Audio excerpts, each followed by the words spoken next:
മുഖ്യമന്ത്രിയുടെ മണ്ഡലമായ ധർമ്മടത്ത് മെഗാ അദാലത്ത് നടത്താൻ പോവുകയാണ് ബി. രാജീവ് ചന്ദ്രശേഖറാണ് നേതൃത്വം കൊടുക്കുന്നത്. അതായത് പുലിയെ മടയിൽ കയറി അടിക്കുക എന്ന് പറയുന്ന സ്ട്രാറ്റജി അത് തന്നെയല്ലേ? അല്ല, അത് നല്ലൊരു സ്ട്രാറ്റജിയാണ്. കാരണം BJPയെ സംബന്ധിച്ചിട്ട് അവർക്കൊരു സമീപ ലക്ഷ്യമല്ല, അവർക്കൊരു ദീർഘദൂര ലക്ഷ്യത്തിലാണ് BJP പ്രവർത്തിക്കുന്നത്. അതിൻ്റെ ഭാഗമായിട്ട് അതിൻ്റെ ഒരു പ്രധാനപ്പെട്ട ചവിട്ടുപടിയായിട്ടാണ് അവർ ഈ തെരഞ്ഞെടുപ്പിനെ കാണുന്നത്. ഇപ്പം രാജീവ് ചന്ദ്രശേഖറിൻ്റെ ഒരു ഫോക്കസ് അത് തന്നെയാണ്. അപ്പോൾ അതിൻ്റെ ഭാഗമായിട്ട് ആദ്യം ഒരു തിരുവനന്തപുരം കോർപ്പറേഷൻ്റെ ഭരണം പിടിച്ചു. ഇനി ഏതാനും സീറ്റുകൾ നിയമസഭയിൽ ഉറപ്പാക്കുക എന്നുള്ള ലക്ഷ്യമുണ്ട്. അത് കഴിഞ്ഞിട്ട് അടുത്ത ലക്ഷ്യം എന്ന് പറഞ്ഞാൽ ഭരണത്തിലേക്ക് വരിക എന്നുള്ളതാണ്. അതിപ്പോൾ സമീപ ലക്ഷ്യമല്ല. അതേസമയത്ത് CPMൻ്റെ ഏറ്റവും വലിയ സമീപ ലക്ഷ്യം എന്ന് പറഞ്ഞാൽ എങ്ങനെയെങ്കിലും മൂന്നാം തവണയും ഭരണത്തിലേക്ക് വരിക എന്നുള്ളതാണ്. അപ്പോൾ ഇവിടെ BJP ഇപ്പോൾ ഇനിയിപ്പോൾ നമ്മുടെ ഇതൊക്കെ ശരിക്കും പറഞ്ഞാൽ ഇലക്ഷൻ പ്രചരണത്തിൻ്റെ ഭാഗം തന്നെയാണല്ലോ, അല്ലേ? ഇപ്പോൾ നമ്മൾ വികസനത്തിനെയാണ് എല്ലാവരും ഇട്ട് ഉപയോഗിക്കുന്നത്. അതായത് മൂന്ന് മുന്നണികളും വികസനത്തെയാണ്. വികസിത കേരളം BJPയുടേത്, വികസന മുന്നേറ്റ ജാഥ LDFൻ്റേത്, പിന്നെ പുതുയുഗ അല്ലേ, പുതുയുഗ യാത്ര VD സതീശൻ്റേത്. അപ്പോൾ ഇവരെല്ലാവരും ഫോക്കസ് ചെയ്യുന്നത്, കേന്ദ്രീകരിക്കുന്ന ഒരു ഒറ്റ വിഷയത്തിലാണ്. അപ്പോൾ അതിനകത്ത് BJP വേറൊരു റൂട്ടിലേക്ക് പോവുകയാണ് ചെയ്യുന്നത്. അതായത് കണ്ണൂരിലെ മെയിൻ വ്യവസായം എന്ന് പറയുന്നത് ഇപ്പം നിലവിലെന്താ? പണ്ട് കൈത്തറിയും ബീഡിയൊക്കെ ആയിരുന്നു. പക്ഷെ കണ്ണൂരിലെ മെയിൻ വ്യവസായം അന്ന് ഈ കൈത്തറിയും ബീഡിയൊക്കെ ആണെങ്കിൽ പോലും മെയിൻ വ്യവസായം അവിടെ ഈ രാഷ്ട്രീയമാണ്, അല്ലേ? അവിടെ ഈ നമ്മൾ കാണുന്ന കാഴ്ച, സ്ത്രീകൾ ജോലിക്ക് പോവുകയും ആണുങ്ങൾ ഈ പറഞ്ഞതുപോലെ രാഷ്ട്രീയവും, ഒരു 10 വർഷത്തിന് മുമ്പായിരുന്നെങ്കിൽ വെട്ടും കൊലയും കൊലപാതകവും ഒക്കെ ആയിട്ട് പോവുക, ഇടയ്ക്കിടയ്ക്ക് ഒളിവിൽ പോവുക, ജയിലിൽ പോവുക, ഇങ്ങനെയുള്ള കലാപരിപാടികളിലോട്ടായിരുന്നു ഈ ആണുങ്ങൾ മുഖ്യമായിട്ട് നടന്നിരുന്നത്. മുഴുവൻ ആണുങ്ങളെന്നുള്ളതല്ല പറയുന്നത്. പക്ഷേ നമ്മൾ അവിടെ പോകുമ്പോൾ പലപ്പോഴും നമ്മൾ കണ്ടിരുന്നൊരു കാഴ്ച, സ്ത്രീകൾ ജോലിക്ക് പോവുകയും വിശേഷിച്ച് സാമ്പത്തികമായിട്ട് പിന്നോക്ക അതായത് ഈ ഡെയിലി ബേസിലുള്ള ജോലിക്കായിരുന്നു പലരും പോകുന്നത് നമ്മൾ കാണുന്ന സാധനം.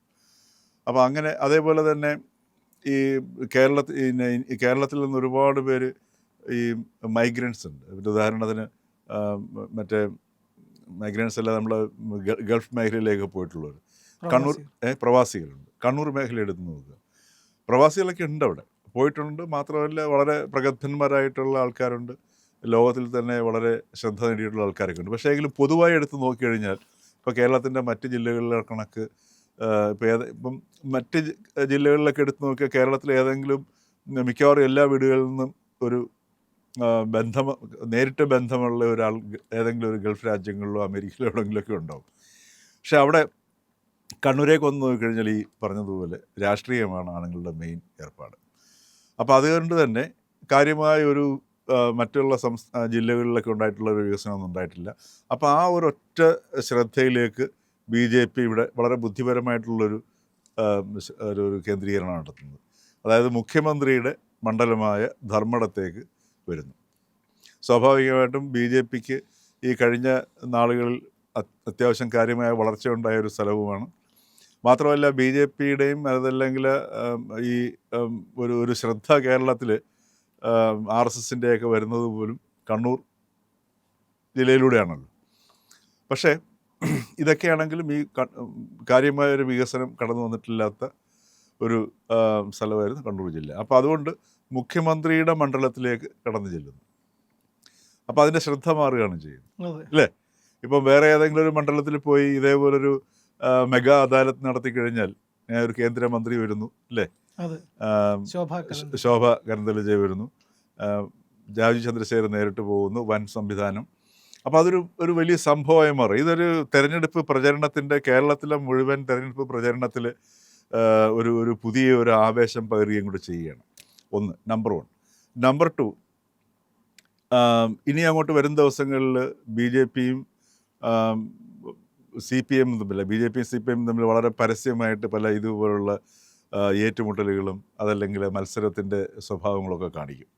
ഇതിപ്പോൾ തന്നെ BJP പിന്നെ മുഖ്യമന്ത്രിയുടെ മണ്ഡലത്തിലേക്ക് പോയിരിക്കുകയാണ് ചെയ്യുന്നത്, അല്ലേ? പ്രത്യക്ഷത്തിൽ നേരിട്ടുള്ളൊരു ഫൈറ്റാണ്. അതേസമയത്ത് ഈ വരാൻ പോകുന്ന തെരഞ്ഞെടുപ്പിൽ വളരെ വ്യക്തമായൊരു ധാരണ BJPയും CPM തമ്മിൽ ഉണ്ടാക്കിയിട്ടുണ്ട്.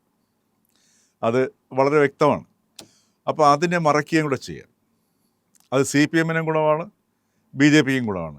BJPക്ക് അവരുടെ വളർച്ചയ്ക്ക് വളരെയധികം സഹായിക്കുന്ന ഒരു നിലപാടും കൂടിയാണത്. കാര്യം ചില മണ്ഡലങ്ങളിൽ, ഇപ്പോൾ വിശേഷിച്ചും ചില തിരുവനന്തപുരത്ത് ചില മണ്ഡലങ്ങൾ, ഇപ്പോൾ അവരുടെ ഒരുപാട് മണ്ഡലങ്ങളുണ്ട്, രണ്ടാമതും ഒന്നാമതും ഒക്കെ വന്ന്. കഴിഞ്ഞ നിയമസഭാ തിരഞ്ഞെടുപ്പിൽ രണ്ടാമത് വന്ന മണ്ഡലങ്ങൾ ധാരാളമുണ്ട്.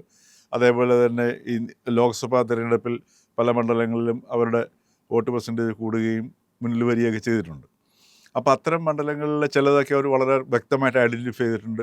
അവിടെയൊക്കെ ഈ ചില ധാരണകൾ സംഭവിക്കുകയും ഒക്കെ ചെയ്യും. അപ്പോൾ ഇതൊക്കെ മറയ്ക്കുന്നതിനും അതോടൊപ്പം തന്നെ വളർച്ചയ്ക്കും, BJPയുടെ വളർച്ചയ്ക്കും സഹായകരമാകുന്ന ഒരു സംഗതിയായിരിക്കും ഇത്തരത്തിലുള്ളത്. അതായത് വികസനത്തിൽ മാത്രം കേന്ദ്രീകരിച്ചുകൊണ്ട് കേരളത്തിൽ ഈ പറഞ്ഞതുപോലെ ഇപ്പം നമ്മളുടെ പരസ്യങ്ങളൊക്കെ വരുന്നുണ്ട്. മിക്കവാറും പത്രങ്ങളിലൊക്കെ എല്ലാ ദിവസവും പരസ്യമുണ്ട്. വികസിത കേരളം, വികസിത ഭാരതം എന്നൊക്കെയുള്ളൊരു സങ്കല്പത്തിൽ വരുന്നുണ്ട്. അപ്പോൾ തീർച്ചയായിട്ടും BJPക്ക് ആ ഒരു മെസ്സേജ് നന്നായിട്ട് കൊടുക്കാൻ കഴിയുന്നുണ്ട്. പിന്നെ രാജ്യത്ത് വ്യാപകമായ രീതിയിൽ ഇൻഫ്രാസ്ട്രക്ചർ ഡെവലപ്മെൻറ്റ്സ് വരുന്നുണ്ട്. നമ്മുടെ കേരളത്തിലെ റെയിൽവേ സ്റ്റേഷനുകൾ, അതൊക്കെ വളരെ എടുത്ത് BJPക്ക് ഉയർത്തിക്കാട്ടാൻ പറ്റുന്ന ഉദാഹരണങ്ങളാണ്. അപ്പോൾ അങ്ങനെ ഒരു വികസിത കേരളം എന്നുള്ള ഒരു മെസ്സേജ് എത്തിക്കുന്നതിന് വളരെ ഗുണകരമായി പ്രയോഗിക്കാൻ പറ്റുന്ന, അല്ലെങ്കിൽ മാറ്റാൻ കഴിയുന്ന ഒരു സംഗതിയാണ് രാജീവ് ചന്ദ്രശേഖർ ഇപ്പം ചെയ്തിരിക്കുന്നത്. രാജീവ് ചന്ദ്രശേഖർ എന്ന ആ ഒരു പിന്നെ പ്രസിഡൻറ്റിൻ്റെ ആ ഒരു പിന്നെ സാന്നിധ്യം പോലും, രാജീവ് ചന്ദ്രശേഖറിലൂടെ BJP കേരളത്തിലെ ജനതയ്ക്ക് കൈമാറാൻ ഉദ്ദേശിക്കുന്ന സന്ദേശം പോലും ഈ പറഞ്ഞതുപോലെ ഒരു വികസിത കേരളം, യുവാക്കളിൽ പ്രത്യാശയും പ്രതീക്ഷയും സൃഷ്ടിക്കുക എന്നൊക്കെ ഉള്ളത് തന്നെയാണ്. അപ്പോൾ ആ ഒരു സെൻട്രൽ പോയിന്റിൽ കേന്ദ്രീകരിച്ചുകൊണ്ടുള്ള ഒരു പ്രവർത്തനമാണ് ഒരേ സമയം അതോടൊപ്പം തന്നെ ഈ തെരഞ്ഞെടുപ്പിൻ്റെ പ്രചാരണത്തിൽ വളരെയധികം ഒരു ഊർജം പകരുന്നൊരു സംഗതിയുമാണ്. അപ്പോൾ ആ രീതി വേണം നമ്മൾ അതിനെ കാണാനായിട്ട്.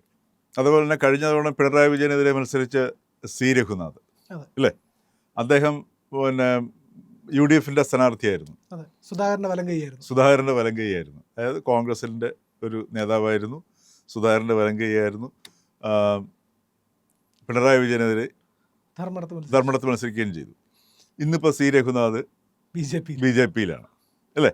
അപ്പം ഈ രീതിയിൽ ഒരു മാറ്റം നടക്കുകയും ചെയ്തുകൊണ്ടിരിക്കുന്ന ഒരു പ്രദേശമാണ് കണ്ണൂർ.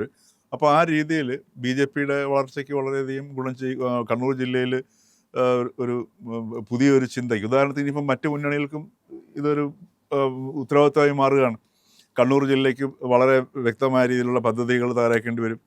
ഉദാഹരണത്തിന് പിണറായി വിജയൻ ഇപ്പോൾ കേന്ദ്രീകരിക്കുന്നത് മുഴുവൻ കേരളം കുതിച്ചു എന്നാണ് പറയുന്നത് അല്ലേ. കേരളം കുതിക്കുന്നു എന്നല്ല, കുതിച്ചു. അപ്പോൾ കണ്ണൂർ കുതിച്ചിട്ടുണ്ടോ എന്നുള്ളൊരു ചോദ്യമാണ് ഇതിലൂടെ BJP ഉന്നയിക്കാൻ ഉദ്ദേശിക്കുന്നത്. കാരണം അവർ പറയുന്ന പ്രധാനപ്പെട്ട കാര്യം, നിരവധി മുഖ്യമന്ത്രിമാരുണ്ടായ ജില്ല കൂടിയാണത്. അതെ, എന്നിട്ടും എന്തുകൊണ്ട് കണ്ണൂർ ഇങ്ങനെ എന്നൊരു ചോദ്യം വരുന്നുണ്ട്. അതായത് പ്രധാനപ്പെട്ട ചോദ്യമാണത്.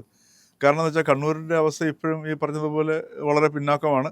ഒരർത്ഥത്തിൽ വലിയ ഈ എന്താ പറയുക, പൊല്യൂഷനും മറ്റ് സംഗതികളൊക്കെ ഇപ്പോഴും ഇല്ലാത്ത ചില ഗ്രാമങ്ങളുണ്ടെങ്കിൽ ഇപ്പോഴും അത് കണ്ണൂരേ ഉള്ളൂ. അപ്പോൾ ഇനിയുള്ളൊരു വികസനത്തിൽ അത് നശിപ്പിക്കാത്ത രീതിയിലുള്ള ഒരു വികസന മുന്നേറ്റവും കുതിപ്പും ഒക്കെ ആണെങ്കിൽ അത് നന്നായിരിക്കും എന്നാണ് തോന്നുന്നത്. എന്തായാലും ഇത് ഈ പറഞ്ഞതുപോലെ സംസ്ഥാനത്തിൻ്റെ മുഴുവൻ ശ്രദ്ധ പിടിച്ച് പറ്റാൻ പറ്റുന്ന ഒരു തെരഞ്ഞെടുപ്പ് പ്രചാരണ പരിപാടിയും അതേ സമയത്ത് ഒരു സന്ദേശം പ്രചരിപ്പിക്കലും തന്നെയാണ് BJPയിലൂടെ ഉദ്ദേശിക്കുന്നത്. അതിന് ഒരു നല്ല സ്പോട്ട് തന്നെയാണ് അവർ കണ്ടെത്തിയിരിക്കുന്നത്. പ്രിയപ്പെട്ട പ്രേക്ഷകരെ, നിങ്ങൾ ഇന്ത്യ ലൈവിന് നൽകിക്കൊണ്ടിരിക്കുന്ന പിന്തുണയ്ക്ക് നന്ദി. നിങ്ങളുടെ പിന്തുണ സബ്സ്ക്രിപ്ഷനായിട്ടാണ് ലഭിക്കേണ്ടത്. ഇത്തരത്തിലുള്ള വളരെ നിങ്ങൾക്ക് വേണ്ട വാർത്തകളെല്ലാം തന്നെ ചെയ്യുന്നത് ഇന്ത്യ ലൈവാണ്. മറ്റു മാധ്യമങ്ങൾ പറയാൻ മടിക്കുന്ന വാർത്തകളും ഇന്ത്യ ലൈവിലൂടെ നിങ്ങളുടെ അടുത്തേക്ക് എത്തുന്നു. അതുകൊണ്ട് നിങ്ങൾ ഇന്ത്യ ലൈവ് സബ്സ്ക്രൈബ് ചെയ്യുക, ബെല്ലൈക്കണം ഒപ്പം അമർത്തുക. നിങ്ങൾക്ക് യഥാസമയം നമ്മുടെ നോട്ടിഫിക്കേഷൻ ലഭിക്കും. നിങ്ങളുടെ ആശയങ്ങൾ, നിങ്ങളുടെ അഭിപ്രായങ്ങൾ ഇവയെല്ലാം കമൻറ്റുകളായിട്ട് വീഡിയോയിൽ രേഖപ്പെടുത്തുക, ലൈക്ക് ചെയ്യുക, വീഡിയോകൾ മറ്റുള്ളവരോട് ഷെയർ ചെയ്യുക, അവരോട് സബ്സ്ക്രൈബ് ചെയ്യാൻ പറയുക.